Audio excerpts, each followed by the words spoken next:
most samurais tried to downplay their swordsmanship skill and relied more on their bows and arrows. I mean, they're professional soldiers.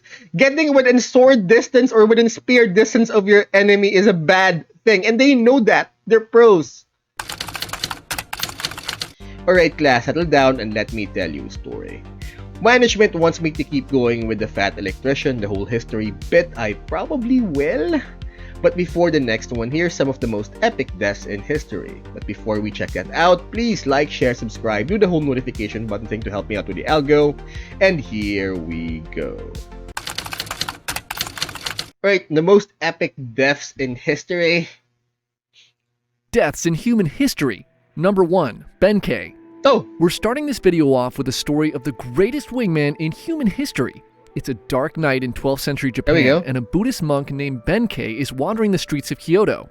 With an abundance of temples dotting the city, monks are a common sight, but this guy is different. They probably are. At 6'6", he towers over everyone around him, and he's carrying a weapon. At 6'6" in feudal Japan? Now that is something. I think it was in the Noble House continuation in Japan by James Clavell. I forgot the specific title of that particular book, but there was this one character who was a Scotsman. He was a doctor and he was over 6 feet tall, and you know what, people were just glomming over him about how tall he was. So anyways, at 6'6" in feudal Japan, this must have been something else. A cross between a sword and a long spear called a naginata. Naginata. His face gives off the vibes of someone on a hunt more than someone seeking enlightenment. Okay. And it turns out he was out hunting that night for his final victim. See, Benkei was actually a Sohei, a warrior monk trained and battle-hardened in combat. Through his encounters with Alright, Sohei's warrior monks. If some of you guys have played Shogun 2 Total War, the opening cinematic was about the Benkei, I think, another warrior monk. With samurai, he's decided that they were an arrogant class, unworthy of their status in society. The world would be a better place with less of them around. And there we this go. led him on a bloody quest to duel and defeat 1,000 samurai, collecting their blades as trophies that was after something. each victory. At this point, he had collected 999 swords and was out that night looking for his final duel. Wait, that couldn't have been all from duels, right? While walking near Goto Tenjin Shrine, Benkei hears the I mean, crazier things have happened, but 1,000 wins? That can't be possible, right? But then again, there's this boxer named Gennady Golovkin. He won 400 amateur bouts before going pro. So, it could be possible, but highly unlikely. I mean, this is history. Anyways, let's keep going with the story. sound of a flute, and when looking to see who was playing it, he finds a small, thin samurai. Is it Miyamoto Around the Musashi? man's waist is a beautiful gilded katana, the perfect piece to finalize Benkei's sword collection. He immediately challenges this samurai to a duel. The small man puts away his flute, and surprisingly, he agrees to fight. The two men walk together to Gojo Bridge and draw their weapons. Full of confidence, Benkei rushes in, but despite towering over the samurai, Benkei is swiftly defeated. Instead of taking his life, the samurai just turns and walks away. Oh, there we go. Benkei is shocked and left in disbelief. In the following days, these unfamiliar feelings turn to anger and frustration. How could he lose to this tiny samurai? He wants a rematch. He had defeated much larger men in the past. He decides to stalk the grounds of Kiyomizu. So, children, again, size isn't everything, and size isn't a guarantee of skill or power. But you know what? It's always good to have size on your side. Dara Temple, waiting for the samurai to appear so he could take his revenge. Eventually, the samurai does show up, and Benkei immediately challenges him to another duel, a fight that Benkei loses again. Humiliated, he bows in defeat and tells this samurai that he'll abandon his life as a monk and instead follow him as one of his retainers. The samurai, who turns out to be Minamoto no Yoshitsune of the legendary Minamoto clan, agrees. Benkei joins him on his adventures, and the two become inseparable. They go on to join Yoshitsune's half-brothers and fight in the Genpei War against the powerful Taira, a clan that had killed Yoshitsune's father when he was just a baby. After 5 years of fighting, the Minamoto clan emerges victorious, and one of Yoshitsune's half-brothers, Yoritomo, becomes shogun. The end of the Genpei War had an unintended consequence. Without a common enemy, jealousy and suspicion soon turn the brothers against each other, and Yoshitsune and Benkei find themselves on the run, being pursued by Yoritomo and his men. They eventually find protection under another clan called the Fujiwara, and the pair spend a few years in relative peace in their domain. This ultimately did not last, as with a lot of pressure and probably a lot of bribes, Yoritomo finally convinces the Fujiwara to turn on his brother. There we go. Fujiwara no Hidehira, the man who was once their protector, betrays them, and on June 15, 1189, at the Battle of Koromogawa, Yoshitsune and Benkei find themselves trapped and outnumbered 5-1, with 500 of Fujiwara's men surrounding their castle position. The forces clash, and Yoshitsune's men put up a heroic effort. Benkei in particular is a demon on the battlefield, crushing enemies who are on average more than a foot shorter than him. But despite their best efforts, Yoshitsune's men quickly begin to fall. With just a handful of retainers remaining, Yoshitsune realizes the battle is already lost. He turns to Benkei and tells him he plans to commit seppuku within the castle. He'll need time to prepare, and Benkei understands the assignment. He walks to the bridge that serves as the only entrance to the castle and stands alone against Fujiwara's army. There we go. Fujiwara signals a charge, and wave after wave of his men charge Benkei. He cuts them down one after another. No man can make it past him. In some stories, he's said to have single-handedly slain 300 soldiers on that bridge. Benkei... Did they all go like one by one, just like in movies? 300? I mean, I know it's a bridge, but what happened to the bow and arrows? There has been an established fact that most samurais tried to downplay their swordsmanship skill and relied more on their bows and arrows. I mean, they're professional soldiers. Getting within sword distance or within spear distance of your enemy is a bad thing, and they know that. They're pros. So no one tried shooting him down? Benkei stands stoically behind a pile of deceased Fujiwara warriors, beckoning more men to cross. And despite orders to do so, none of the Fujiwara's men answer his call. They all know that stepping on the bridge was a death sentence. Fujiwara, realizing his men are now too afraid to attack Benkei head-on, calls in his archers. They'll take him out from a distance instead. The archers let loose a barrage of arrows that find their mark in Benkei's chest, but nothing happens. Benkei doesn't flinch. They let loose another volley of arrows, but still nothing changes. Benkei's body is now a pincushion of arrows, but is still standing defiantly in their way. Time passes, and both sides stare at each other across the bridge. Nobody dares to make the first move. Finally, By the way, something similar. Really good film, Hero. No, it was Jet Li. Hero, Jet Li. Really good film, in my opinion. Fujiwara orders some of his men onto the bridge, and they reluctantly do as they're told. As they slowly approach Benkei, he makes no motion to ready himself. He got propped up by the arrows. And when they finally reach the massive monk, they discover that while he was still standing, he was already dead. Benkei, knowing he needed to buy as much time for his master as possible, had positioned himself to be supported by his spear even if he was no longer alive. In his last stand, he showed no pain or emotion while being hit with countless arrows, all to give the illusion that he was ready to fight anyone who dared to cross. Because of his final actions, Yoshitsune had enough time to commit the seppuku ritual properly, maintaining his honor. What a wingman! Yes, Number 2, Yisun Shin. The end of the 16th century in Korea was a strange mix of insane political corruption and relative peace for its people. Korea... I forgot the name of that film because I saw it while I was in a flight. And I remember instead of working together, instead of helping each other, they were, finger pointing. They were trying to get each other executed. Anyways, so it was definitely a weird time during this period for Korea. Was a loyal tribute state to China, and the Ming dynasty pretty much left them alone. To the east, the Japanese were busy killing each other in the Sengoku Jidai, so they weren't a problem either. Aside from those pesky Jurchens who were constantly invading from the north, the rest of Korea was pretty boring and uneventful with no major threats. The boring, no-wars way of life led to many men choosing to pursue careers as scholars and government officials, as it was now the best way to gain power and influence. There we go. This led to a bloated and corrupt political class, and an extremely weak military led by generals who had never seen real combat. This combination of governmental corruption and a weak military would end up causing all kinds of problems in 1590 when Hideyoshi Toyotomi fulfilled the dreams of his former lord Oda Nobunaga and reunified Japan, bringing an end to the Sengoku Jidai. The Japanese, for the first time in over 100 years, were not at war with each other. And if they weren't busy fighting each other, who are they going to fight now?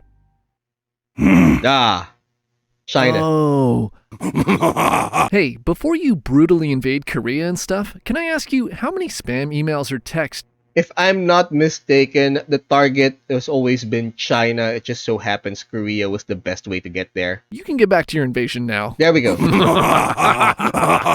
Toyotomi begins sending messengers to Korea, saying that he was planning to conquer China and that he expects the Koreans to help him or else. Now, remember, Korea was basically like the Puerto Rico of China in this era, so they couldn't really help Japan conquer it. Not like they wanted to, anyway. They thought the Japanese were primitive barbarians. Plus, those idiots don't even know how to sail anyway, right? Ha. Oh. In 1592, hundreds of Japanese ships are spotted off the coast of Busan. This is no trading expedition, this is an invasion. Seeing the massive Japanese fleet, two of Korea's top admirals freak out and sink their own ships so they won't have to fight the Japanese. What? And just like that, half of Korea's naval fleet is gone. The Japanese soldiers land in Busan unopposed and immediately begin conquering forts and cities on their march to Seoul. The Korean military is no match for Toyotomi's men, who are all veterans of a 100-year war. Korean casualties are huge. The Japanese are ruthless and leave few survivors. Within 3 weeks, they've marched to and conquered Seoul. My God. A few weeks later, they take Pyongyang and are at China's doorstep. Next? The fall of Korea seems inevitable. They're close. But when all hope seemed lost, a man determined to defend his homeland and drive out these barbarian invaders rose to the occasion. There we go. A man who quite possibly was the greatest admiral to ever live. His name was Yi Sun-shin. Yi Sun-shin. So Yi Sun-shin's story... There's actually a very good film about him. Well, good in terms of action and good in terms of entertainment value. I think it was the title was The Admiral Roaring Currents. It was a prelude to the battle. It was actually the battle of how he turned back like 300 ships with his 3 ships or something. Story is pretty interesting because unlike most heroes, he wasn't necessarily liked by the elites at the time. In fact, they kind of hated him, but for all the wrong reasons. Yeah. Basically, early in his military career, he was so good at inspiring his men and leading them to victory that he made everyone around him look bad by comparison. There we go. Remember, corruption was a big problem during this time. So out of jealousy, a general falsely accuses Yi of deserting the army in battle, and the king believes it. He strips Yi of his rank, has him thrown in prison and tortured. This experience would probably make most men quit the military altogether. But Yi was eventually released, and he managed to climb his way back through the ranks to commanding a small fleet of ships by the start of the Japanese invasion. Now, despite the fact that Koreans were absolute trash at fighting at the start of this war, they did have one huge advantage over the Japanese. They'd been dealing with Woko pirates along the coast for years, and because of this, they had developed ships called Panoksun, and later the turtle ship that were specifically designed to combat Japanese naval tactics. See, the Japanese weren't used to fighting at sea, so they basically stuck to what they were good at, close-range combat. Their strategy consisted of shooting at people with their rifles and boarding other ships, and engaging them with swords and spears. Their ships were more like transport vessels rather than battleships. The Panoksun, on the other hand, was a floating fortress armed with cannons and was built in a way that made boardings impossible. These ships were a huge reason why Admiral Yi was able to have so much of his success, and are basically the only advantage the Koreans have. And they already sank over half of them themselves. Anyways, Admiral Yi was not a coward like the other 2 admirals, and instead of sinking his ships, he rushed his fleet of 34 ships headfirst towards the Japanese and began attacking them along the coast. His capabilities as a naval commander are obvious right from the start. Budgetary constraints in just a few weeks, using tactics to bait the Japanese to sail into vulnerable positions, he single-handedly sinks over 200 Japanese ships with no losses of his own. In battle after battle, he is vastly outnumbered, yet sails away victorious every single time. Yi is the sparkling piece of glitter embedded in the turd that is the Korean military, and by the end of the year, he had sunk 300... I remember this saying about the whole military. You can't polish a turd, but you sure can try. 50 Japanese ships. Yi's efforts, along with the help of Chinese reinforcements, allowed the Koreans to drive the Japanese soldiers all the way back to Busan. And by the end of the year, the war entered somewhat of a stalemate, with the Chinese and Japanese trying to negotiate a peace deal. So things are going pretty good for Yi. But remember the 2 admirals who sunk their own ships at the beginning of the war? Of course they'd look bad. Well, one of them, named Won Gyeon, is insanely jealous of Yi's success. So jealous, he starts talking shit about Yi to the king every day. And when peace talks with China fail and Toyotomi begins a second invasion of Korea in 1597, Gyeon and other government officials frame Admiral Yi as a traitor, and the king agrees. For the second time in his career, Yi is stripped of his rank and sent back to prison There where we he go. was brutally tortured again. He's set to be executed, but the king has a change of heart, and he instead sends Yi back to fight as a common soldier, a humiliation worse than death. Huh. With Yi out of the picture, Won-gyeon is put in charge of the Korean fleet. And as you may have guessed by now, he was pretty terrible at his job. He drank heavily, made poor decisions, and disrespected his men. Many of Yi's commanders refused to fight under such a downgrade. And what made things even worse for Gyeon was that during the stalemate, the Japanese who had watched Admiral Yi wreck their over and over again had actually learned how to fight at sea. Their new ships now had cannons, and they began to use the same strategies Admiral Yi had used against them. This all comes to a head in the Battle of Chilcheoliang, Gyeon's first attempt to attack the Japanese fleet. With 200 ships and the best of Admiral Yi's men, Gyeon sails out to confront the Japanese, and he immediately falls into a trap. A trap they had learned from fighting against Yi. The entire Korean Navy is decimated, and Gyeon is last seen being chopped to bits by Japanese soldiers while trying to run away. Karma. The king, realizing he may have messed up, reinstates Yi Sun-shin as fleet admiral, and he takes command of the pathetic This was like the second time! Come on! remains of the once undefeated Korean Navy. He's left with just 13 ships 13 and a few ships. hundred demoralized men. In the following battle, outnumbered 25-1, using superior strategy, Yi manages to sink 31 of the 333 Japanese ships, again without losing a single ship of his own. This victory gives Yi time to rebuild his navy, but not gonna lie, things still look pretty grim for the Koreans. But the next year, Hideyoshi Toyotomi becomes ill and dies. His last official order being to withdraw the Japanese army from Korea back to Japan. Yi sees this as the time to finally drive the Japanese out of Korea for good and mounts a final offensive against the retreating Japanese forces. Was it the At the debut of the decisive turtle battle ship? of Noryang, Yi takes his position at the top of his flagship with his son and nephew and begins beating a war drum to push his allied Korean and Chinese fleet forward. Admiral Yi's ship leads the charge, and he personally takes out 10 Japanese ships. The Japanese are in full retreat, and Yi beats his drum with intensity. Victory is within his grasp. After 7 long years, Korea will finally be free of these invaders. But suddenly, he's hit in his armpit by a Japanese musket ball. Wow. He realizes the wound is fatal, and he turns to his son and nephew and says, "The war is at its height. Wear my armor and beat my war drums. Do not announce my death." Barbarossa! His son and nephew quickly carry his body below deck, and his nephew, dressed in Yi's armor, quickly returns to the admiral's position and resumes beating the drum. Yi's men continue to fight, and the Koreans drive the Japanese out of Korea for good. Undefeated in battle, Yi dies below deck, listening to the sound of his drum, knowing that his He actually died well. All of these are considerably good deaths. homeland was finally free. Number 3, Ben El Salomon. So we generally cover stories from more ancient times on this channel, but this story from World War II undeniably belongs on this list. This is the last stand of a dentist turned field medic who took out 98 Japanese soldiers before falling to his own wounds.